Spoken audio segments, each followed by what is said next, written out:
The White Sox bullpen gave up 11 runs in relief, and the Sox fell to the Guardians in 11 innings. It was one of the most bizarre games of the season. Kopech, however, was outstanding. Pollock and Sheets actually provided some offense, but Sox fans everywhere are asking, what happened? You are Locked On White Sox, your daily Chicago White Sox podcast. Part of the Locked On Podcast Network, your team every day.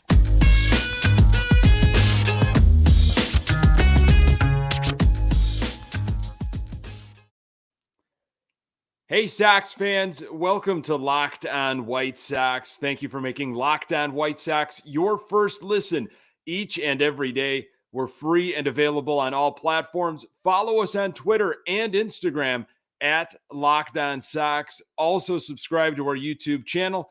Just search Locked On White Sox. Hey, I'm your host, Nick Morawski, a lifelong diehard Chicago White Sox fan, recording this podcast just blocks from the ballpark in beautiful Bridgeport. You can find me on Twitter at Nick_GGTB. Really appreciate you letting me steal some of your time to talk White Sox. Locked On White Sox is part of the Locked On Podcast Network, your team every day. Lucas Giolito is going to try to get things back on track for the Sox, and Michael Kopech was just outstanding Monday night. But first, I think I could speak for all White Sox fans when I say what happened last night. State of the Sox, they are back to 500, 14-14.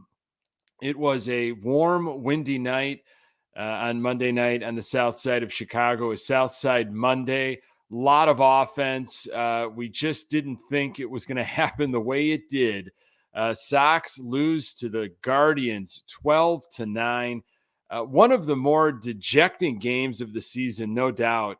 White Sox were on cruise control, heading to their seventh win in a row when things completely fell apart. It was a wild, wild game on the south side. Josh Naylor for the Guardians had a grand slam and a 3-run home run, 8 RBIs in the game for Cleveland, while Jose Ramirez went 0 for 4, but it was Josh Naylor that killed the Sox. All the things that were going right for the White Sox during that winning streak, mainly bullpen, solid bullpen, and solid defense. The wheels completely came off in the 9th inning. Bullpen imploded. So did the defense. White Sox were up 8-2, and the Guardians got 6 runs in the 9th. Hendricks gave up a grand slam, as we mentioned, to Naylor to tie things up at 8. Just speechless. If you didn't watch it, you wouldn't believe what happened. It was really all White Sox until the 9th. I mean, good on Cleveland for not giving up, but it was just ugly, devastating. The bullpen featured Kelly, Foster, Banks, Hendricks, Lopez, and Burr for the White Sox as it went into extra innings. As we mentioned, bullpen gave up 11 runs, 6 of them earned, 10 hits. White Sox committed 4 errors. They now have 26 errors in 28 games. Kelly was the only real bright spot in the bullpen, although Foster wasn't too bad. Did give up a run, but it was great to see Kelly in a White Sox uniform. He was pretty electric. We'll talk about that in a moment. The White Sox had a chance in the 9th. Sox had the bases loaded, 3 walks by Cleveland pitching. Engel was at the plate, and Ramirez just made an absolutely outstanding play to rob Engel of potentially extra base hits. I mean, Engel could have potentially even, got on base and beaten that out, but Ramirez not only made the play at third with 2 outs, but also made the throw. Cleveland went ahead and scored in the 10th off of Lopez. Sox came right back in the bottom of the 10th. Pollock with a big base hit that advanced Engel to third. He was at second as kind of that ghost runner. McGuire gets Engel home to tie it. Garcia bunts everybody over.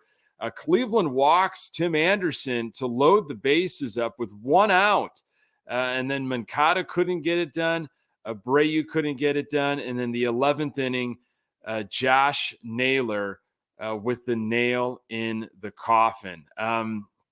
It just unreal how close the White Sox were to making it 7 games in a row. I mean, this was one of those games where you just hope you hope it doesn't carry over into the next day. And what was buried in this is the outstanding performance by Kopech and Pollock and Sheets were able to get on the board offensively. We'll talk a little bit more about Sheets, but Pollock, had a big 3-run home run. He got a hit in extras. It just all of the things that were going right for the Sox during this winning streak completely came crumbling down, not throughout the game, but just in the 9th inning. It was, again, something that I think all Sox fans, you're waking up and you're just shaking your head. I can't believe that actually happened. And I'm sure Cleveland fans are saying the same thing to themselves. Did that really happen last night? Did we come back from that deficit in the 9th? Hendricks, who's been lights out during this winning streak, comes in and gives up a grand slam to Josh Naylor, and then Naylor hits a 3-run homer in the 11th. 8 RBIs for him. Just absolutely unreal. But, the Sox had not been scoring a lot of runs during their 6-game winning streak. And like we had predicted with the warmer weather, wind blowing around, that there was going to be some offense, and there sure were. 21 runs scored in the game. It was, it could have been more. There was some good defense by Cleveland, as we talked about, but really disappointing. Moncada had a rough night back. He had one of the errors, was kind of lifeless at the plate, but we'll talk a little bit more about him later on in this episode. I mean, despite the outcome of Monday's game, still just dejecting. I'm going to tell you why Michael Kopech's performance was a big deal. More on that in a moment. Our partners at BetOnline continue to be the #1 source for all your betting needs and sports information. Find all the latest odds, news, and sports developments, including this year's basketball playoffs, Major League Baseball scores, fights, and even next year's NFL futures. BetOnline is your continued source for all your sporting wagering information, from live betting to playoffs, esports, and more. Head to the website today or use your mobile device to learn more about the trends in action. BetOnline, where the game starts. Thank you for making Locked On White Sox your first listen. For your next listen, check out the Locked On Now podcast. Recaps of MLB games with analysis from our local experts, taking fans through the season like no other. Free and available wherever you get your podcasts.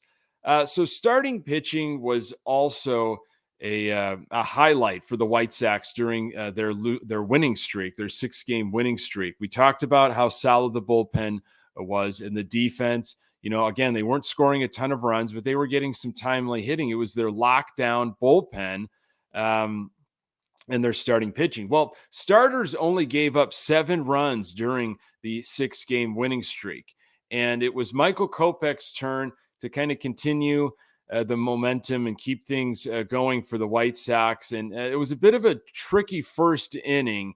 Going to start to talk about this inning, and we'll kind of finish it when we get more into the offensive piece.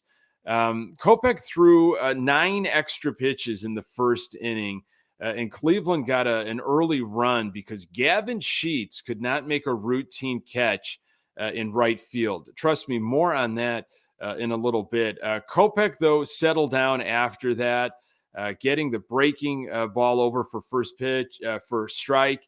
He had the fastball working. Fastball, man, sitting at 95, 96 miles per hour with movement. He had 81 pitches in the 6th, And he was still hitting 96, 97 miles per hour to strike out Miller. He was at 88 pitches and he hit 98 miles per hour. Remember what La Russa said a while ago. He talked about how as the game goes on, Kopech gets stronger, and that was the case. It was the sixth inning, and Charlie Ramos was behind the plate. The umpire missed some real critical calls in the sixth inning.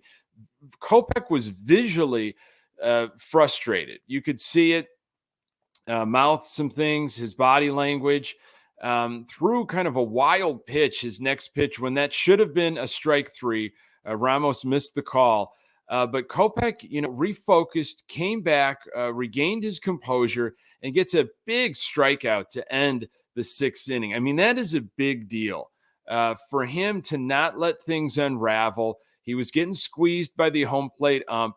He was able to come back, focus, and dialed in and threw a fastball, upper 90s, to get out of that inning. I mean, he was not just throwing on Monday night. Kopech was pitching, and it was awesome to watch. It's unfortunate that Kopech's performance is buried in this implosion of the bullpen and defense. Kopech's final line: 6 innings, 2 hits, 1 run, 0 earned runs, 2 walks, 7 strikeouts. Kopech's ERA is .93. Benetti called it one of his best outings of his career. It was a real joy to watch. Joe Kelly came in the 7th, which was great to see Kelly in a White Sox uniform. He was pretty electric himself. 99 miles per hour. His fastball with horizontal movement. I mean, he is going to be a weapon coming out of that bullpen if he can stay healthy. He gave up a couple hits, nothing terribly hit hard by Cleveland. They had 2 men on with 2 outs, and then there was a comebacker right to Joe Kelly. And if you watched it or you saw the replay, you kind of chuckled a little bit. Kelly fielded the comebacker, and he just sprinted to first and got the out himself. No harm, no foul. And, at this point, it was cruise control. The Sox were getting some offense. Sheets was in right field to start the game on Monday. And, I mentioned he committed the error early in the game in the first inning. I mean, there was nothing advanced about the play. It was a fly ball to right field that he had to trot in, literally open his glove, then close it to catch the ball. And he completely missed it. It hit right out of his glove. And Stone was starting to make a bunch of excuses for Sheets. Maybe it was the lights in his eye. I think that's pathetic. It's simply a guy that does not play outfield. He's not a natural outfielder trying to play right field, and he was trying to play left field in Boston. He should not be out there in the outfield. It was a routine play, and you've got a healthy Adam Engel, finally a healthy Adam Engel on the bench, ready to go. He's a natural outfielder. And why is he on the bench? Because Engel is a right-handed batter, and you got Plesac on the hill for Cleveland. That's a right-handed pitcher. It's all about the matchups. So Sheets, of course, made up for his mistake, which was great for Sheets. Happy for Sheets. He needed it. He clubbed a 3-run homer to put the Sox up 4-1 pretty early. Happy for him. I'm sure he was very aggravated at himself. But honestly, it was great that he flexed that power, but I still don't think you should have, Sheets out there regularly in the outfield. And I don't think that's going to be the case long-term once Vaughn hopefully comes back healthy soon.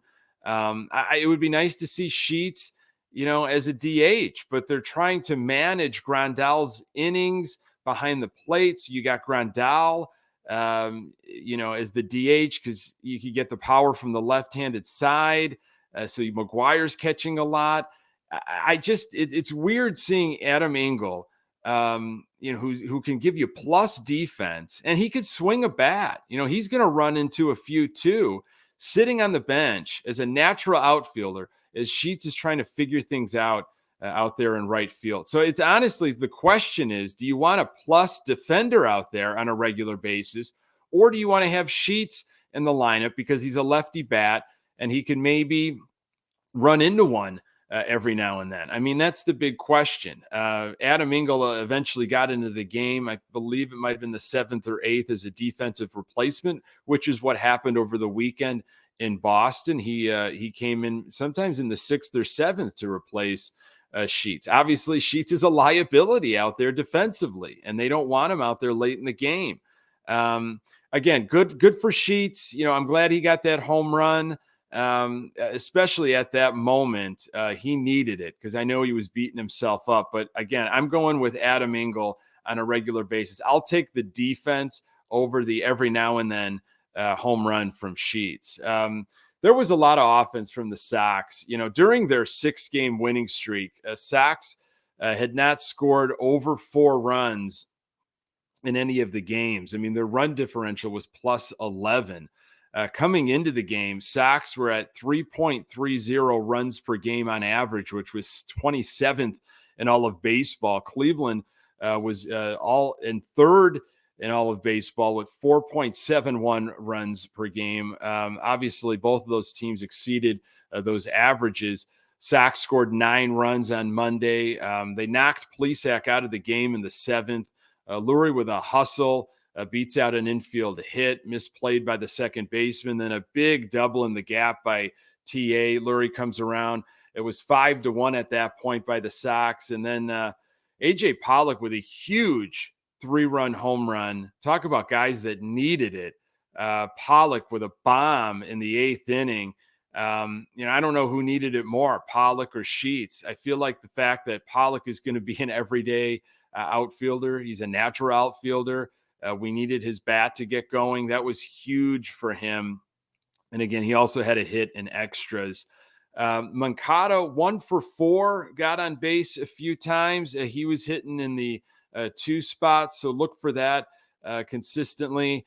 Now, I'll talk a little bit more about, what the pressures that could be on Moncada. It was talked about in the pregame by Guillen on NBC Sports Chicago. But again, hey, Moncada isn't going to be the savior. Hopefully he can just have some fun, stay healthy.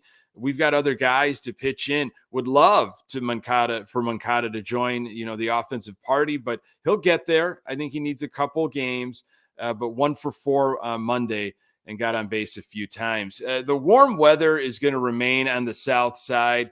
Going to tell you why. There'll be more offense. And if Lucas Giolito can get things back on track, more on that in a moment. This episode is brought to you by Rock Auto. With the ever-increasing numbers of makes and models, it's now impossible for your local chain auto parts store to stock all the parts you need. Why endure often pointless or seemingly intimidating questioning and wait while the person behind the counter orders the parts on their computer, choosing the only brand their warehouse happens to carry? You have computers with access to rockauto.com at home and in your pocket. Save time and money when using Rock Auto. Rock Auto is a family business serving do-it-yourselfers for over 20 years. Go explore their easy-to-use website today to find the solution to your auto parts needs. Go to rockauto.com right now and see all the parts available for your car or truck. All right, locked on in their "How did you hear about us" box so they know we sent you. Amazing selection, reliably low prices, all the parts your car will ever need. rockauto.com.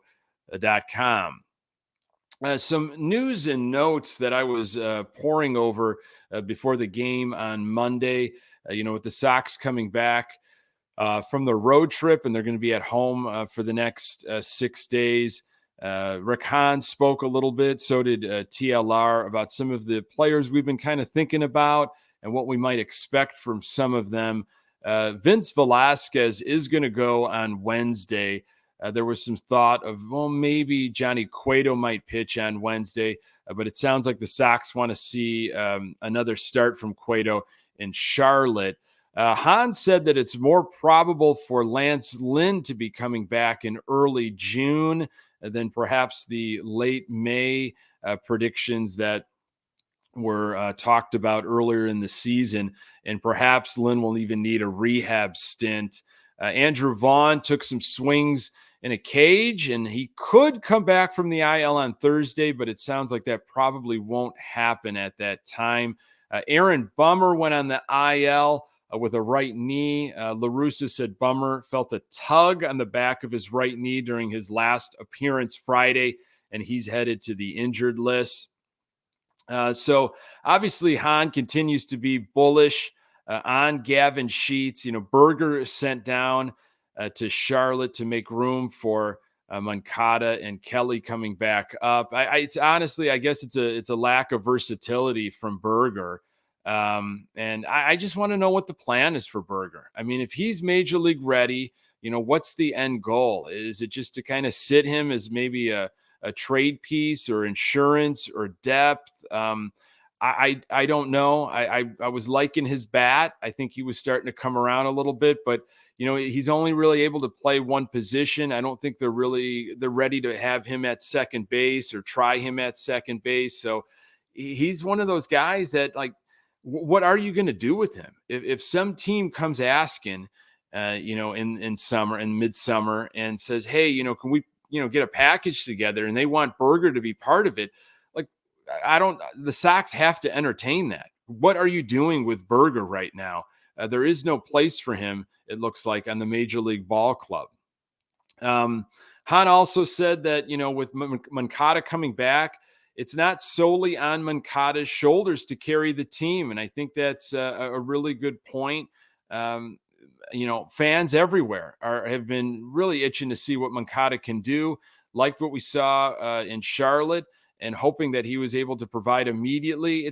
He's going to need some time, but it's not all. It doesn't all have to happen from Moncada. And Guillen had several comments in the pregame on NBC Sports Chicago, just talking about, let him play. Let Moncada do his thing. Moncada just needs to relax and play his game. And, he'll catch up to speed, and he'll be providing in a matter of no time. So I'm hoping, especially with this warm weather sticking around Chicago, he's going to get into the act. I really do. I think Moncada is going to get into the act, and we're going to see him go off soon. Lucas Giolito starts for the Sox on Tuesday. Giolito has 4 starts so far in this 2022 season. He's got a 1-1 record with an ERA of 3.20, 32 strikeouts in 19 2/3 innings. Giolito has not pitched against the Cleveland Guardians yet this year. Lifetime, Lucas Giolito is 3-3 with an ERA of 2.00 and 71 strikeouts in 10 appearances. So looking forward to Giolito having a quality start, keep this string of great starts in place. Hopefully, we went through a lot of bullpen arms on Monday, and I'm hoping that Giolito can go kind of deep into the game. They'll allow him to go deep in the game because I think our bullpen's a little thin, and I hopefully, they've got a short memory and we can get things back on track on Tuesday. Thank you so much for making this podcast part of your daily routine. You can find the Locked On White Sox podcast everywhere you find podcasts. We are on Twitter and Instagram at Locked On Sox, and you can find me on Twitter at Nick_GGTB. Thanks for making Locked On White Sox your first listen. Now make your second listen Locked On MLB. Paul Francis Sullivan, just call him Sully, brings you his unique perspective on the major leagues past and present. It's free and available wherever you get your podcasts. Coming up on the next episode, we'll recap Game 2 of the Cleveland series, and was Giolito able to get the Sox back on track? Really appreciate you making Locked On White Sox your first listen. I'm Nick Morawski. Until next time, go Sox.